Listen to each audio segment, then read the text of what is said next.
Assalamualaikum warahmatullahi wabarakatuh. Selamat datang di podcast Hayu. Halo pesawat pendengar, aku Nafsabila dan rekanku Bunga Devasari. Siang kali ini kita mau berbincang-bincang ringan tentang masalah perkembangan ekonomi bangsa Indonesia loh. Tunggu dulu Bung, kita di sini nggak cuma berdua nih. Hayo Podcast lagi kedatangan bintang tamu, ada Ferdi dan Dadi juga yang bakal nemenin kita ngobrol di sini. Halo semuanya, perkenalin nama aku Dadi Kusuma. Halo juga sahabat pendengar, aku Ferdi Fabian, salam kenal.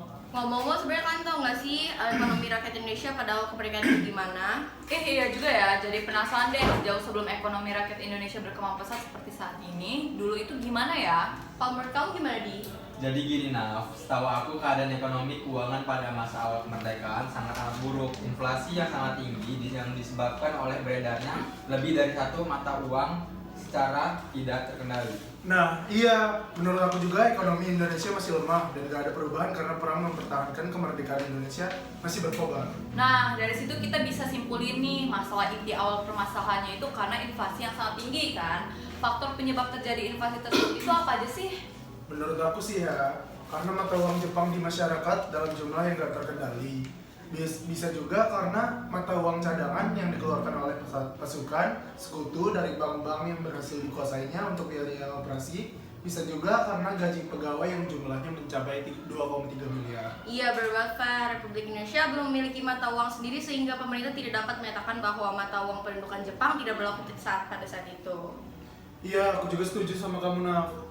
Bisa juga disebabkan karena adanya blokade ekonomi dari Belanda dilakukan dengan menutup keluar masuk perdagangan Republik Indonesia, terutama melalui jalur laut. Kapan tuh? Bulan November 1945. Oh, aku juga pernah dengar soal kekosongan kas negara karena pajak dan biaya lainnya yang masih belum ada. Sementara pengeluaran negara lebih besar. Oh iya, bener banget Bu. Penghasilan pemerintah hanya bergantung pada produksi pertanian. Karena dukungan dari bidang pertanian inilah pemerintah Indonesia masih bertahan sekalipun keadaan ekonomi sangat buruk.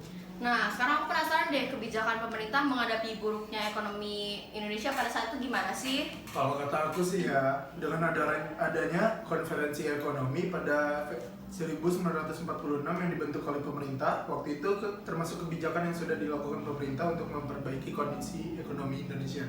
Oh jadi gitu, aku juga jadi penasaran sebenarnya tujuan utama mereka bikin konferensi itu apa ya? Kamu tahu gak? Waduh, kalau aku sih kurang tahu ya, mungkin Dadi bisa bantu.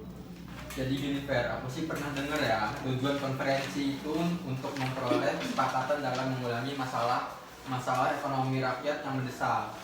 Tapi masa cuma dengan bikin konferensi itu sih, usaha lain yang udah dilakuin sama pemerintah apa lagi? Nggak cuma itu kok Bung, pemerintah juga bikin pinjaman nasional yang tujuannya untuk mengumpulkan dana masyarakat bagi kepentingan perjuangan sekaligus untuk menanamkan kepercayaan rakyat pada pemerintah RI. Benar kata Dadi, selain itu juga karena sistem perekonomian kolonial yang sudah cukup lama, warisan ekonomi kolonial membawa dampak perekonomian Indonesia banyak didominasi oleh perusahaan asing. Serem banget ya.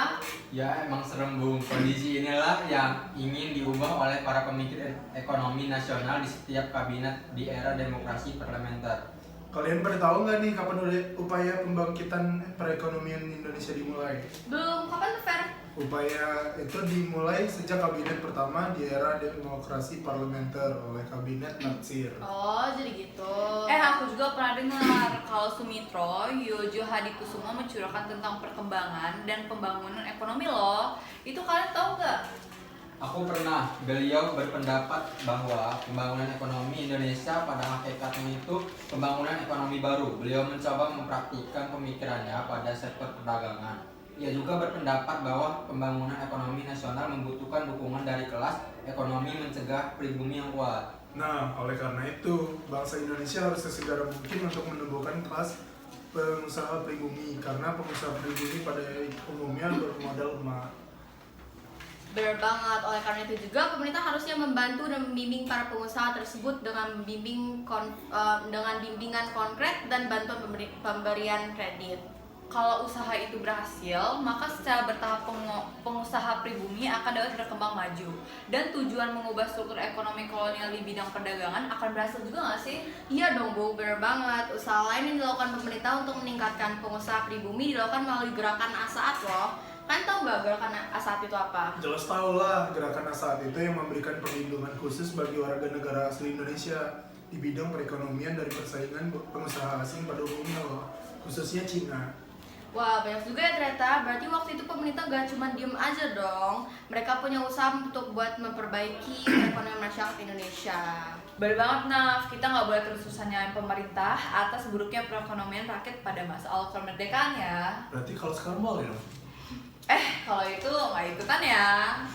Enggak, kita di sini cuma bercanda ya teman-teman. Sahabat pendengar yang lagi dengerin Hayu Podcast, jangan diambil hati ya. Apalagi kalau misalnya benar dilakuin, bahaya nanti. Iya bener, nanti dimatiin loh mic-nya.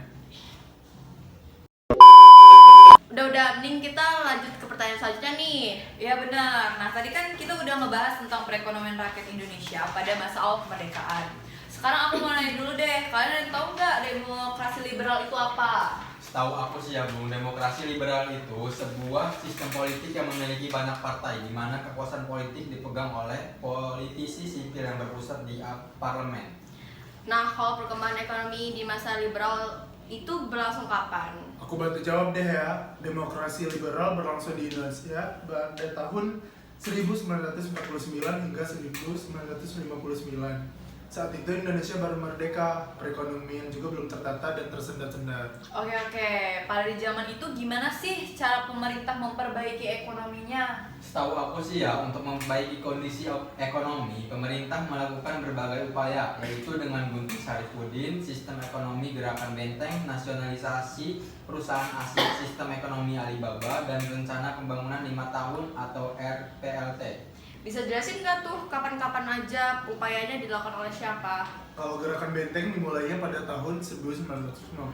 Hasilnya selama 3 tahun, kurang lebih 700 perusahaan di Indonesia menerima bantuan kredit dari program ini. Namun tujuan program ini tidak dapat tercapai dengan baik karena beban keuangan pemerintah tuh jadi terganggu. Kalau tujuan gerakan benteng itu apa aja? Tidak dapat tercapainya tujuan gerak benteng disebabkan oleh para pengusaha pribumi tidak dapat bersaing dengan perusahaan non-pribumi dalam kerangka sistem ekonomi liberal. Para pengusaha pribumi memiliki mental yang cenderung konsumtif. Para pengusaha pribumi sangat bergantung pada pemerintah. Nah, setelah gerakan benteng, ada nasionalisasi perusahaan asing juga kan? Kalau nasionalisasi perusahaan asing itu apa?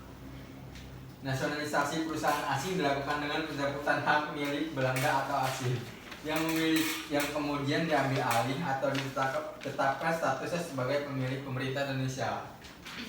Oh, jadi gitu. Lanjut dong ke sistem ekonomi Alibaba dan rencana pembangunan 5 tahun. Aku bantu jelasin ya. Ya, Sistem boleh. ekonomi Alibaba merupakan penggalangan kerjasama antara pengusaha Cina dan pribumi yang diwajibkan memberikan pelatihan kepada pengusaha pribumi. Pemerintah menyediakan kredit dan lisensi bagi pengusaha swasta nasional, sedangkan rencana pembangunan 5 tahun pada masa Kabinet Ali Sastro Amijoyo, pemerintah menyusun rencana RPLT yang rencananya dilaksanakan antara tahun 1956 hingga 1961. Bener banget tuh Per, namun rencana pembangunan 5 tahun ini tidak berjalan dengan baik karena depresi ekonomi di Amerika Serikat dan Eropa Barat pada akhir 1957 dan awal 1958 yang mengakibatkan ekspor dan pendapatan negara merosot. Perjuangan pembebasan Irian Barat dengan nasionalisasi perusahaan Belanda di Indonesia yang menimbulkan gejolak ekonomi, adanya ketegangan antara pusat dan daerah sehingga banyak daerah melaksanakan kebijakan ekonominya. Baik, terima kasih ya Ferdi dan Dadi udah mau bantu kita jawab-jawab di sini. Oke, sahabat pendengar Hayu Podcast, kita udah berada di ujung acara juga nih. Semua pertanyaan juga sudah dijawab dengan baik. Sebelum benar-benar kita akhiri, kita minta maaf jika ada kesalahan informasi maupun kata yang disengaja ataupun tidak. Bener banget, sahabat yang mau nambahin atau membenarkan informasi bisa tinggalkan di bawah komentar ya. Kami akan sangat berterima kasih. Oke, kalau begitu kami akhiri. Wassalamualaikum warahmatullahi wabarakatuh. Sampai jumpa di episode selanjutnya. Hayu.